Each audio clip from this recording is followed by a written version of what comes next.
குர்ஆன் கொடுக்கக்கூடிய சான்று கண்ணியத்துக்குரியவர்கள். இரண்டாவது, உங்களுடைய மனைவி கிடைத்தால் உங்களுடைய மனைவியுடைய பொருத்தத்தை அடைவதற்காக வாழ முயற்சிக்காது, முடியாது.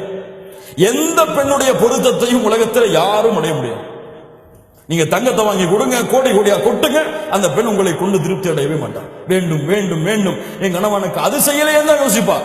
அது பெண்ணுடைய இயற்கை குணம். எல்லாம் செஞ்சதை யோசிக்க மாட்டான். அப்ப என்ன செய்யணும்? அல்லாஹ்வை திருப்திப்படுத்த வேண்டும் என்று பெண்ணுக்கு கொடு.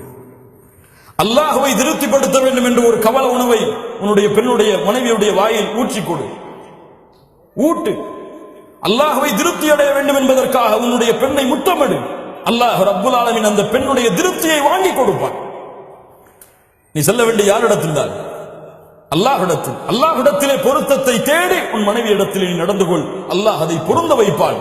உன் மனைவியின் பொருத்தத்தை தேடி சென்றால் அந்த பெண் மரணமாகும் வரை அந்த பொருத்தத்தை உன்னால் அடைய முடியாது. மூன்றாவது, அந்த மனைவியிடத்திலே பேசும்பொழுது என்ன வார்த்தைகளை பேசுகிறோம் என்று யோசித்து பேசு. ஒரு பெண் வார்த்தைகளை கவனிப்பாள், வார்த்தைகளை கவனிப்பார். ஒரு சின்ன வார்த்தையை ஏதோ கோபத்தில் சொல்லியிருப்பீங்க, அந்த வார்த்தையை அவர் இறுதி காலம் வரை ஞாபகம் வைத்து சொல்லிக்கொண்டே இருப்பார்.